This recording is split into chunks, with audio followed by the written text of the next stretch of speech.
In this video, I'm going to be breaking down and responding to one of the worst video game reviews I have ever had the displeasure of experiencing by the one and only Under the Mayo. Now if you don't know who he is, firstly, I'm really jealous of you. And secondly, I know him for being one of the biggest Doom Eternal glazers out there, to such an extent that his Ultra Kill review was just, "This is not Doom Eternal, kill this game with hammers." And also for some reason he absolutely hates style meters, but I will give him credit where it's due. Some of his videos like his Doom Eternal and God of War videos are quite entertaining and informative. But on the other side we have shit like this, so without wasting more of your time, let's just get right into this. Mayo's previous experience with Arkham games is that he is quite a fan of Arkham City, but for some reason he just dropped Arkham Asylum midway through, even though it's like a 6-hour campaign, but whatever. Let's see what he has to say about Arkham Knight. I swear half this fucking game is driving the Batmobile. Driving around the streets and fighting tanks. Tank combat, just what you want in a Batman game. Dodging missiles and blowing up 10 tanks in an arena fight. Sneaking around Cobra tanks driven by morons that can't hear the Batmobile running over things behind them and then shooting them in the back. Over and over and over. Missions where you gotta find a way to get the Batmobile into the area so it can do something for you. Call the Batmobile so it can save you. It never ends. Main missions, side missions, it doesn't matter. Oh, I'm gonna do this side quest and stop this bad guy from burning buildings. Let's get him. Oh no, I have to chase him in the Batmobile, of course. Oh, the Riddler kidnapped Catwoman. I like Catwoman, let's go save her. Shit, I have to race around the sewer first? 4 laps? Great. So his first argument is that the Batmobile is overused and its gameplay sections are not very fun. And to be fair, I sort of agree with this. Compared to how refined hand-to-hand combat and Predator sections are, tank combat can't even hold a candle to it. It's like aim labs compared to one of the best combat and stealth sections you have ever seen in a game. So yes, I do agree to him on the fact that Batmobile gameplay isn't even on par with the stealth or combat, but it also feels like Mayo just hates the Batmobile because his fans told him to beware of it. Like his only criticism so far of stuff is that it has Batmobile sections. Yes, Firefly mission being Batmobile only is maybe a bit of a letdown, but you can finish them in 20 seconds and go about your day. Yes, Riddler has some really annoying Batmobile sections, but he also has some really nice duo combat sections with Catwoman, and a pretty enjoyable boss fight where you have to manage which enemy you hit, because Catwoman can only hit a certain type of enemy and Batman can only hit a certain type of enemy, which is really nice. Also, a lot of Batmobile sections like the bomb defusal ones are optional and you can just not do them if you dislike them so much. And when the driving sections finally end, you get thrown into melee combat and it's like whiplash. I can't even remember what game I was playing. What do all these buttons do again? Same argument can be made when switching between any different parts of gameplay, so skill issue to be honest. How do I use the environmental attack? Just press X plus A, man. What? Why is it the same button combination as picking up weapons? There is already so many combos mapped to the face buttons. If they made environmental takedowns and picking up weapons into different button combinations, you'd have to play with a fucking keyboard as well as a controller. Plus, it just works fine as it is. Why are there more colored indicators to react to? Blue indicators, red indicators, glowing objects, glowing people. Too much crap on screen. What?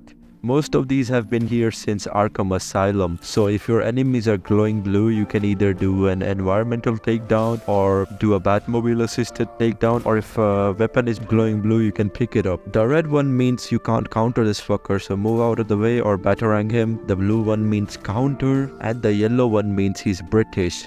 And if your enemies are glowing yellow, you can fear takedown them. And why does the combat feel slower compared to Arkham City? Am I imagining things? 100% you are imagining things, because Arkham Knight's combat is the most sleek and smooth the free flow combat has ever been. You can time your counters correct to throw people, you can chuck powered up gadgets with your combo meter and absolutely demolish people. or have them be fucking electrocuted in a non-lethal way. You fly around the room like you're doing the fucking Virgil teleport in DMC5. You can do a duo takedown with the press of a button. If you're tired of enemies blocking your attacks, you can pick off a lead pipe off the ground and then bash their head in with it regardless of what type of protective armor they're wearing. Small things like reduced animation lengths, being able to correct your mistakes way better, being able to counter in the middle of just about any fucking animation, moving faster in vents, etc. makes Arkham Knight's combat experience the best out of any Arkham game. The melee combat just doesn't feel as good to me. I remember when I first picked up City after Asylum and I tried to pick random fights in the street, I got my ass kicked right away and repeatedly. In Arkham Knight, if I pick fights, everyone is just a pushover. Street fights aren't as intense because the game wants you to actually do the dedicated combat side missions, and once the streets start to open up as you're making progress against the militia, the thugs will start causing riots, and there will be up to 30 fucking thugs at one place, with more of them joining the fight, even getting out of their cars to be in on the fun. One thing I loved in Arkham City was how seamlessly they introduced the functionality of your gear into the exploration of the world. They're still here, and just about every new added mechanic also gets an extensive tutorial, so I don't know what he's talking about. In Arkham City, I felt badass mastering the Batman fighting style. In Arkham Knight, I just want every fight to be over so I can move on. You know you can make use of her excellent grip on Arkham City's combat in Arkham Knight too, right? Or did you just forget? But move on to what? The 50th Joker conversation? But I like it, so we'll just take it as a difference in opinion, I guess. The next driving sequence? I like how he's repeating the same sequence from a prior part in the video. What happened, Mayo? Did you not run into enough driving sections to put in your B-roll? Next side mission that I'm absolutely trying to avoid because there's a 50% chance it involves the Batmobile? Side missions are optional, bro. Skip the Batmobile ones if you really hate them that much. Oh my god, did the Batmobile kill his family? Go talk to Azrael, goddamn bro. This is my favorite section of the video. Arkham Knight does not feel like a Batman game. It feels more like... it feels like Batman porn. There's a moment early on when you're rescuing hostages and Batman stops in the middle of the mission to call in an airdrop, and it's this gross, overindulgent scene of, oh yeah, fuck yeah, look at all that sweet gear. This is actually so retarded. He has a cool ass suit up sequence in every fucking Arkham game, and he only has a problem with Arkham Knight. What the hell, Mayo? But you know what, the suit up is not even complete nonsense either. Each one of these tell you about a new ability Batman unlocks. Never mind the hostages are waiting to be rescued, let's run around doing these VR training missions for the next 20 minutes. My brother, it is optional. What more do you want me to say? You can just not do it, man. It's not just Batman being Batman in Arkham City. I think this just about sums the video perfectly. Arkham Knight is bad because it's not Arkham City. Ultra Kill is bad because it's not Doom Eternal. Mayo, please treat different games like different games, please. What the fuck, man? He's got secret headquarters built all around the city, crashing into hundreds of cars and destroying the city and running over people without a care because he's so badass. This is a problem in every open world game with driving, so I don't know how you expect Rocksteady to fix this all of a sudden. It's fun to be able to swing off your grapple and instantly start flying, though it does feel significantly less grounded in Batman's abilities. It's the same guy who can blackmail Darkseid and whose butler literally beat up Superman, but even for Arkham Batman, a bit of speed is literally nothing, man. I couldn't finish it.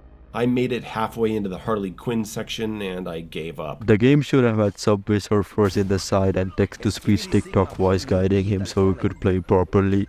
I've had it up to here with this ridiculously bloated and unintuitive upgrade system. More features equals bloated. Where you can upgrade like 200 things. It's enough! I've had enough! Just get everything. Getting rain points isn't even that hard. Especially since you can get them from challenge maps. Look, I have 500 left over after upgrading everything. And I'm tagging this on at the end because I feel everyone's going to ask what I thought about the Fear Takedown. I think it's a completely unnecessary addition that makes stealth sections way too easier than they already are since the enemies. No, it's not. Even with Fear Takedown, stealth is really challenging. It's not a crutch, it's a tool in your toolkit. In nightmare mode, if you mess up once, the game will take away your fear takedowns, and even in normal gameplay, you have to gather enemies together to get good value out of it. Bigger enemies are not affected by fear, and stuff like sentry turret are there to restrict your movement so much to the point you actually have to use fear takedown. The entire stealth section is made to complement your arsenal. There's no way you can cheese mid-game or late game stealth sections with fear or any other mechanic in the game. It's stupid that you get it for free. You don't get fear for free, what the fuck? So overall, in my humble and correct opinion, I feel like Batman Arkham Knight is a fucking masterpiece. Yes, it has its lows with the story being pretty bad, but also it has its highs with fantastic combat sections and stealth sections. Plus, I feel like to review the game, you should at least complete the game, at least give it that much of a courtesy, man. And I really think this review was just rage bait, so you got me, man. I clicked.